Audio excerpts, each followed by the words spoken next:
Profite du soleil. Salut Nico. Salut Flo. Comment ça va? Ça va bien. Printemps, soleil, on est bon. Faut profiter, hein. On sait pas combien de temps ça va durer chez nous. C'est ça.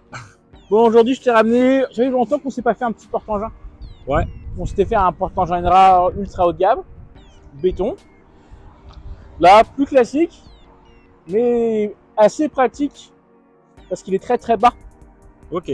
Donc c'est-à-dire que les rampes sont courtes, le poids est très bas, ça tient bien la route. Et il y a quand même des côtés pour avoir un peu de polyvalence. Ok. Mais avant tout, On s'abonne. on s'abonne. Nous, c'est Flo et Nico, c'est une vidéo tous les mardis soirs à 20h. On est chez Remorque Center, à Guipava, à côté de Brest, Au bout de la Bretagne. au bout de la Bretagne, c'est ça.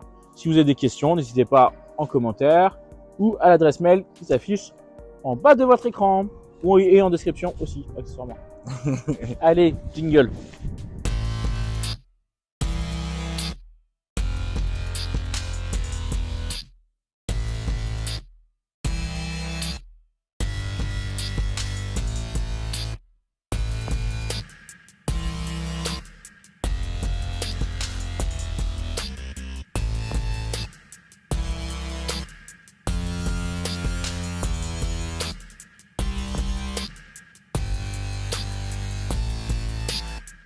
Donc alors, je t'ai ramené un porte-engin Saris, un Magnum Explorer 300. Donc c'est un petit porte-engin de la marque, donc forcément Saris, donc un constructeur hollandais qui fait du produit de bonne facture au prix de la qualité.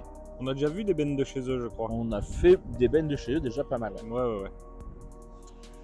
Ici, donc c'est un porte-engin de 3 mètres de long, 170 de large, c'est leur tout petit modèle. Ok. 3 tonnes de PTAC, il fait 2 tonnes 3, 4 de charge utile. Ok. On ira voir ça en fin de vidéo, vraiment la charge utile précise. On est donc sur un Timo Alco, 3 tonnes, tête fonte, avec roue jockey automatique, c'est-à-dire qu'elle se relève dans un seul mouvement. On mouline.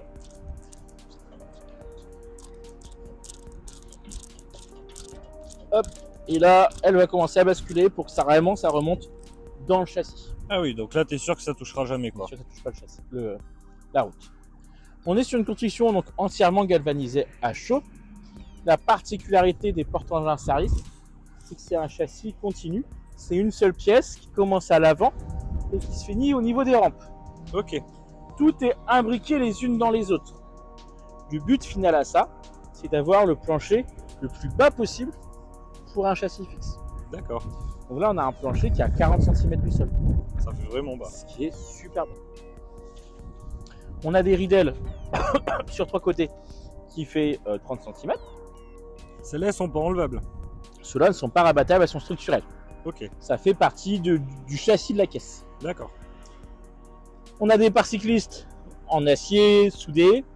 On peut avoir une tôle qui les referme afin de faire des marchepieds plus facilement pour marcher. Ok. Les garde-boue sont en acier aussi, pareil, galvanisés à chaud. Même principe que devant mais pour derrière, où on peut mettre une tôle pour les refermer D'accord. en option. On a des feux de gabarit souples, des feux arrière encastrés et des rampes en acier béton qui sont forcément rabattables avec un verrou assez balèze. On voit qu'il y a une béquille qui est complètement intégrée. Ça, c'est cool. Ça c'est cool et en plus ça permet, elle permet de la régler par rapport au véhicule. D'accord. Parce que ça arrive parfois que quand on charge avec des attelages un peu hauts, les béquilles restent bloquées dessous. Et donc ça empêche de remonter les rampes. Ou parfois même quand on charge, ça n'appuie pas sur le sol. Et donc ça force plus sur le châssis. Ok. Donc, forcément, elle s'ouvre. Il y a la plaque qui est intégrée de manière assez classique sur les rampes. Et les rampes sont aussi réglables en position. Ok, t'as juste à les faire coulisser Il y a pour... juste à les faire coulisser sur le tube. On voit que le grip, il est à dents. Donc vraiment, ça va accrocher. Et même pour les cylindres, On avait peur que ça glisse un petit peu et ça accroche bien. Ok. Donc vraiment, pas de souci là-dessus. Et donc c'est là qu'on voit que la pente, elle est très très douce. Le seuil de chargement est bas. Donc pour les nacelles, ça peut éventuellement monter. Les mini-pelles, il n'y aura pas de souci. Les cylindres, les tondeuses, c'est un plateau vraiment polyvalent. Ouais, malgré les rampes courtes, ça fait vraiment. C'est vraiment pour très bas, quoi. Ouais. En sachant qu'en option, on peut avoir un haillon qui relie les deux rampes. D'accord. Et ça permet d'avoir une seule pièce qui s'ouvre. Ok. C'est intéressant si on monte des machines à 3 roues, des tondeuses, ou même si on s'en sert pour mettre des brouettes, des choses comme ça permet de monter dedans facilement. De l'autre côté, comme le côté gauche, comme le côté droit plutôt, c'est la même chose, il y a les bavettes. Les pneus sur le 3 tonnes, on est en 185 65 12C. Donc c'est quand même des pneus à 6/5. Ok. Mais adaptés pour le 3 tonnes. D'accord. On est sur un contreplaqué de 18 mm. Là, ça laisse voir venir. Monobloc, entièrement posé sur le châssis et sur des traverses.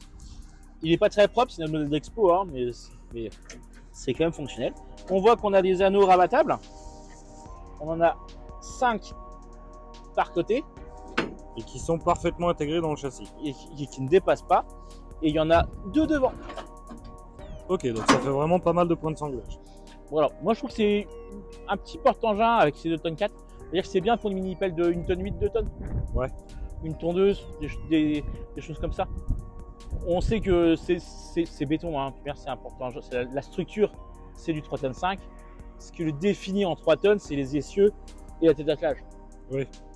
Donc ça bougera pas. Dans les configurations possibles, pour ceux qui souhaitent un peu dans un kit déco, on peut l'avoir en châssis poudré et ridelle poudré noir. D'accord. On peut l'avoir aussi avec un plancher sur plancher aluminium. Le haillon, comme on a déjà dit, les marchepieds pleins aussi.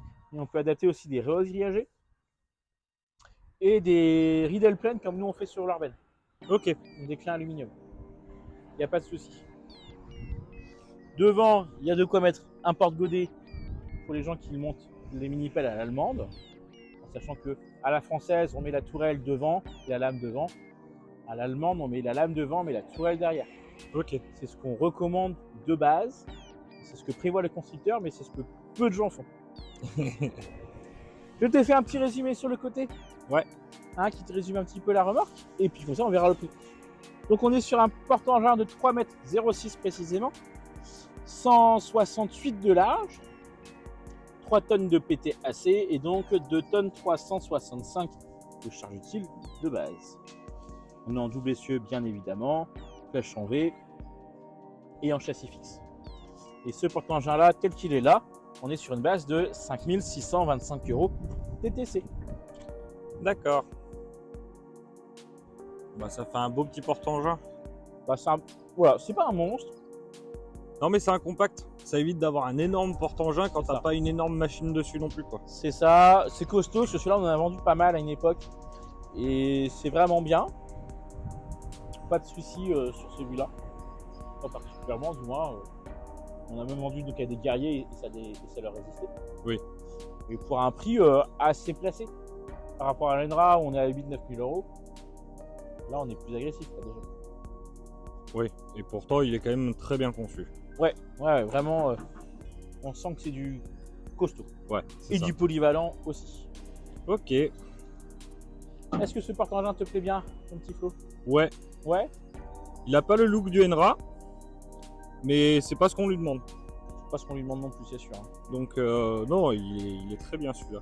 En commentaire, s'il vous a plu, si vous êtes arrivé jusqu'au bout de la vidéo, eh ben, n'hésitez pas à nous mettre un petit commentaire pour savoir qu'est-ce qui vous plaît dans cette remorque, qu'est-ce qui ne vous plaît pas, et puis même qu'est-ce que vous avez, si vous avez déjà un porte-engin ou une remorque, c'est toujours intéressant. Ouais. Et puis, bah, on se retrouve mardi prochain. À mardi prochain. Allez, au revoir.